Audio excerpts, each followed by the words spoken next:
Well, g'day the traders around the world. What I wanted to do in this particular video is give you an update on the price or the ascension of price in the US dollar. I do not think it is being fairly recognized in the wider media. There has been a lot of obviously attention drawn to the current slump in price of both oil and also gold and silver among many other commodities. Really, it's deriving its price, the current slump in those commodities, is essentially because of the current and rapid rise in the appreciation of the US dollar. As you can see, this is simply the daily chart of the weekly US dollar. If I change to the weekly chart, it really gives us a better type of visual component or visual aspect of looking at why it is doing what it is doing at the moment. We are trading currently just shy of 90 cents on the dollar for the US dollar. It hasn't been this high historically since going back to at least 2008, 2009. This was the last point in time where we have seen the price of the dollar this historically high. You can also see on the chart, if I just zoom in a little bit on the detail, you can see that there's these three red areas. These are QE1, QE2, and also QE3, which I've highlighted on my chart. Since the Fed policy, or during the Fed policy, since the GFC, really the dollar, there's been a lot of fear that inflation is going to eat away at the price of the US dollar. The dollar is going to decline or depreciate in value. There's been a lot of fear mongering out there saying that inflation is going to cause, of course, gold and silver, those types of commodity-based investments, to appreciate in value. Simply, the charts are telling us the complete opposite story. Of course, price is king, and we really, need to evaluate and analyze price to get an understanding of what we can expect to occur in the future. So although the Fed over the past, or since 2008, has really announced different types of monetary policies, the US dollar has held widely stable. You can see it did have a low down here as low as about 72 cents on the dollar. At the moment, again, we find ourselves just shy of 90 cents. What's interesting to note is that the US dollar is starting to break out into a bullish trend. You can see right here, since breaking above that 81.61 level, I did reference in that pro analysis class that really the helium has come back into the dollar, and it is again appreciating very, very rapidly. Generally what happens is that the price of the US dollar correlates inversely to, of course, the price of gold and silver. The reason why is because if you have a higher purchasing power in the way of US dollars, it allows you to buy more commodities, right? If you have an increasing or an appreciating US dollar, you can buy more commodities for that same dollar as long as it is worth more. Conversely, again, if the dollar is depreciating, you can see that the price in gold and silver will obviously appreciate. This is interesting because when I bring up, of course, the charts of gold and silver, you can see that since 2008, if we're going back comparatively to obviously where the QEs were announced, I do not have this on my chart. I'm going to change back to the weekly. You can see since during this period in time over here, we have appreciated slightly, but since 2012, 2011, we have really made that all-time high in commodity prices, and it seems as if we are getting into a period of deflation when we speak about commodity prices. The same is true for SLV. This is the silver stock chart. You can see this is on a weekly chart also, and since establishing those highs in 2011 and 2012, we've been making a series of lower highs as we continue into the future. Silver is looking very, very bearish at the moment. We're breaking below, macro support levels. The same is true with GLD, which I haven't highlighted to you, which I will bring up right now. We're breaking below primary trend levels established in 2005. It looks as if this bearish trend wants to continue. The reason why I'm saying this, of course, is to keep you updated on, of course, fundamental sort of shifts which are taking place, which the media doesn't really report upon. At the moment, it looks as if we are moving into an intermediate trend on the US dollar. In other words, there is much higher levels of upside potential on the US dollar. Once we break above this $90 area, really the next target, if I change back to the weekly, and what I'll do, I'll just go back to just simply a line chart. You can see that we're really going back and testing the highs back in 2003, which is all the way over here, 2002. We're going back to really 2001, and ultimately the highs going back to the pre.com bubble.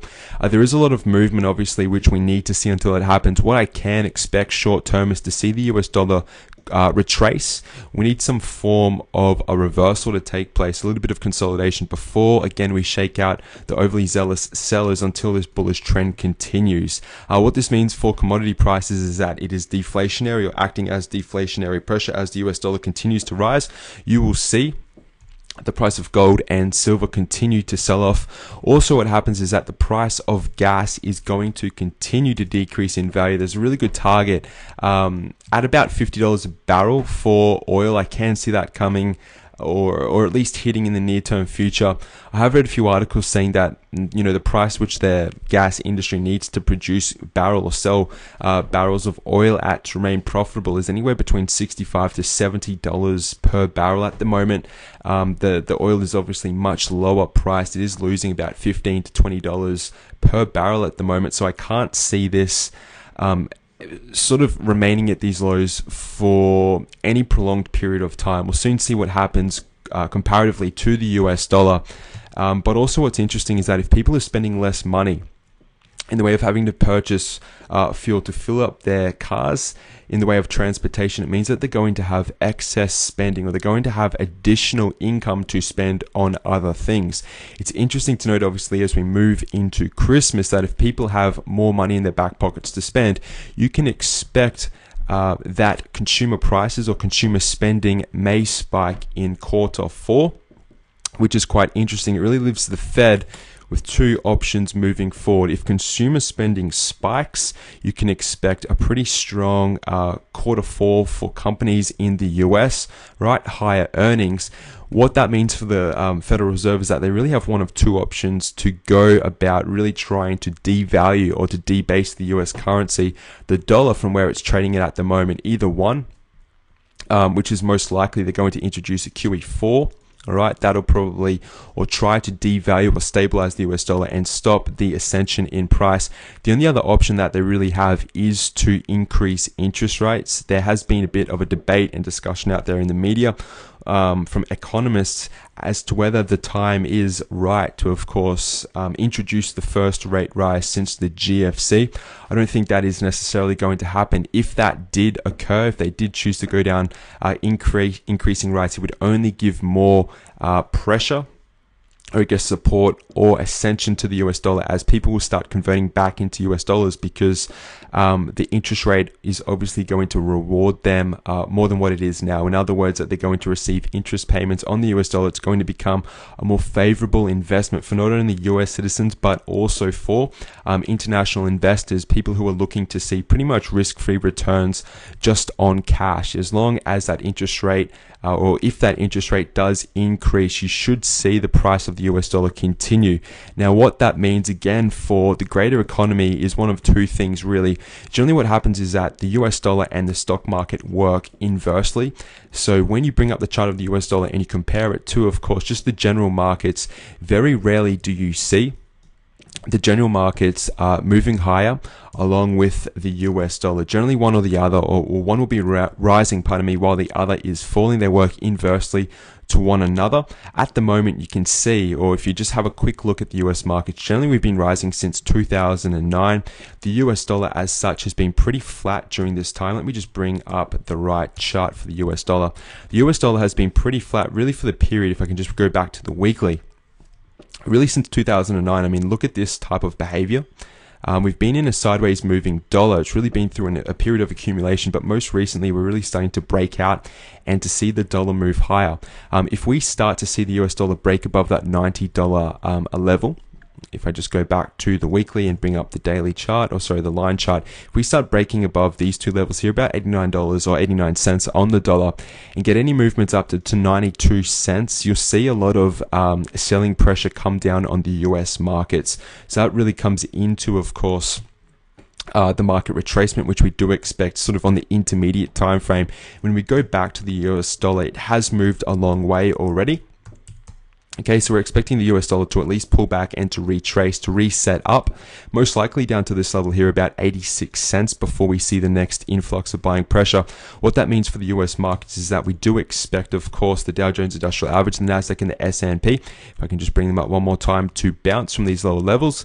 And then we'll see, based on the US dollar, what the markets are going to do for 2015. So some pretty exciting times, intermarket sort of relationships taking place between, of course, the US dollar ticker symbol DX, the price of commodities when we're speaking about obviously oil, we're speaking about gold and silver as a way of deflationary or inflationary hedges. I'm of the later. I do think that there is deflationary pressures on these commodity prices based on what the US dollar is going to do and the limited options of the Fed moving forward.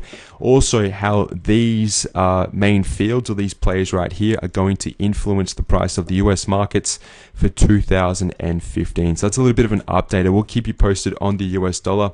I do think that its current lack of media attention is quite interesting. Obviously, you know that I am not American, I am Australian, so I do pay attention, of course, to at least the Australian dollar and the US dollar relationship. Also, another very, very important relationship is the euro versus the US dollar. At the moment, the euro is showing some very, very strong bullish divergence relative to the US dollar, so you can expect for the euro to appreciate in value against the US dollar. And you'll see the US dollar fall against the euro intermediate term. So I can say to you, look for long positions on the euro versus the US dollar, and look for shorting opportunities on the US dollar versus the euro. This is only short term before I do believe we see the bullish trend to kickstart and continue to really the highs going back to 2004. They're really the limits or the levels which I'm looking at. Short term up here, about 92 cents on the dollar. So thank you so much, ladies and gentlemen around the world. I hope that has been helpful and handy to you as you look down and look at ways of breaking down the US markets to look for, of course, trading opportunities. I'll keep you updated as these trades progress, or these fundamental ideas progress. All the best. Goodbye.